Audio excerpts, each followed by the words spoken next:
Hello mes classis et bienvenue sur ma chaîne, je suis Gemi. Aujourd'hui je vais vous parler dans cette première vidéo du premier jour du mois de septembre de la rentrée. Et oui, c'est la rentrée pour beaucoup d'entre vous. Je dis d'entre vous parce que pour moi ce n'est plus la rentrée. J'ai déjà fait ma rentrée, si vous voulez, entre guillemets le 21 mars. Donc voilà, donc je vous dis tout dans cette petite vidéo, c'est parti. Alors, avant de parler de l'école ou des conseils que je peux vous donner, je vais peut-être un peu me situer. Donc, pour celles et ceux qui ne savent pas, j'ai terminé mes études depuis le 1er octobre en fait, 2016. Donc oui, je vais dire 2016. Et j'ai terminé avec un Master 2 en commerce international, donc management et développement. Petit conseil que je voulais vous donner, et je crois que ça pourrait aider beaucoup de personnes. Je sais que ce sont des choses avec lesquelles je parle très souvent avec mes sœurs et que je vais partager avec vous aujourd'hui. Alors, j'ai tout noté dans mon petit cahier. Ça fait un petit retour à l'école, tu vois. Donc la première chose que je voulais dire est quelque chose que je pense qu'on va... Vous l'avez sûrement déjà entendu et on vous l'a jamais assez répété. Vaut mieux en faire un peu tous les jours que d'attendre le dernier jour avant les examens et que ce soit du coup pas assez pour les révisions ou pour vos devoirs. Moi c'est quelque chose avec laquelle je vous avoue que j'ai lutté pendant toutes mes études, hein. Le côté ne pas faire à la dernière minute, il y a des gens qui ont des facilités, mais c'est pas tout le monde. Et donc dès que vous voyez que vous sentez qu'il n'y a pas assez de facilité, que vous avez une lacune ou qu'il vous faut réviser un peu plus, révisez un peu plus et ne vous attendez pas à la dernière minute pour le faire. Et si vous prenez l'habitude dès que vous êtes plus jeune, arriver à la fin, surtout pour ceux qui ne sont pas encore, je dirais, au lycée, voire à la fac. Enfin au lycée encore, franchement au lycée c'est faisable.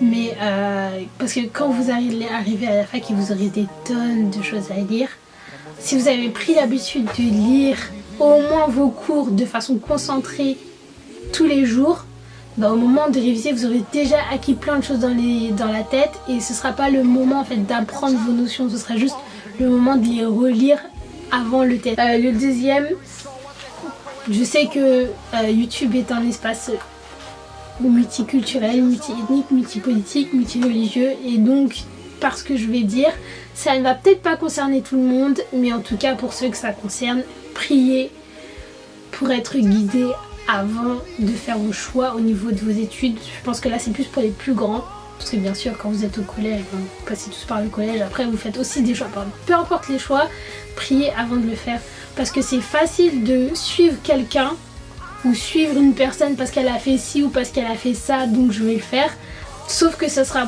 beaucoup plus difficile après d'y rester, surtout si vous n'êtes pas réellement motivé par la chose, si ce n'est pas vraiment ce que vous aviez décidé de faire. Et par là, je pense que la première chose à faire quand on est croyant, peu importe ce qu'on croit, je pense que c'est de demander à Dieu de nous guider et de voir dans quel sens il veut qu'on aille. À défaut de, et le troisième point du coup, à défaut de ne pas savoir ce que vous voulez faire plus tard, donnez-vous les moyens d'avoir le choix. C'est-à-dire, vous savez pas ce que vous voulez faire plus tard, ne laissez pas de côté une matière. Vous savez pas, peut-être qu'elle va vous aider plus tard. C'est certes, on a plus d'aisance dans l'une ou dans l'autre. Moi, pour ma part, par exemple, j'avais beaucoup plus d'aisance dans les langues. Par contre, j'avais quand même des mathématiques et des mathématiques appliquées. Donc là, il fallait que je fasse un effort. Dites-moi en commentaire dans quelle classe vous allez, si vous êtes encore à l'école et si vous avez terminé, dans quel domaine vous vous dirigez pour travailler. Je pense que si c'est aussi sympa de partager ce genre de choses parce que on ne sait jamais si vous cherchez un stage, si vous cherchez un poste ou quelque chose. Ça peut aider quelqu'un. Un autre conseil que je vous avais pas dit, ne vous mettez pas des barrières. Ce n'est pas parce que vous n'avez pas vu de personnes qui vous ressemblent faire un métier. Vous pouvez faire tout ce que vous voulez, hein, tout ce que vous voulez. Pour moi personnellement, tout métier est un métier. Il n'y a pas de sous-métier, il n'y a pas de grand métier, il n'y a pas de petit métier. Mais faites ce qu'il vous plaît et ce qui vous tient à cœur de faire.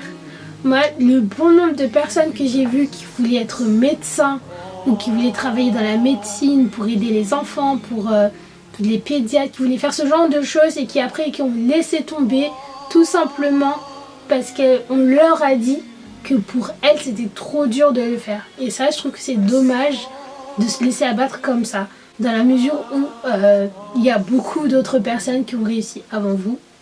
Hein. S'il y a des médecins aujourd'hui, c'est parce que il y en avait avant. Donc il y en a d'autres qui ont charbonné, qui ont travaillé pour l'être. Après, c'est clair qu'il faut vouloir le faire. Donc gardez cette motivation. Ne lâchez pas les bras. Dès lors qu'on vous dit, bon bah non, tu vas devoir aller travailler samedi à la bibliothèque. Tu vas devoir peut-être ne pas voir tes amis pendant un temps et tu vas devoir charbonner dans tes cahiers et lire. C'est le moment, faites-le. Parce que plus vous grandissez et moins vous aurez le temps en tant qu'adulte pour faire ce genre de choses. Donc c'est vraiment l'occasion pour vous d'apprendre voilà, tout ce que vous pouvez apprendre, tout ce que vous voulez apprendre surtout.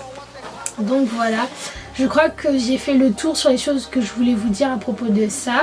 J'espère que cette petite vidéo vous a plu. Je sais que ça n'a rien à voir vraiment avec la partie capillaire et tout ça, mais c'est que ce sont des conseils qu'on m'a donnés aussi et qui m'ont aidé pendant ma scolarité et je crois que ça va vous aider aussi.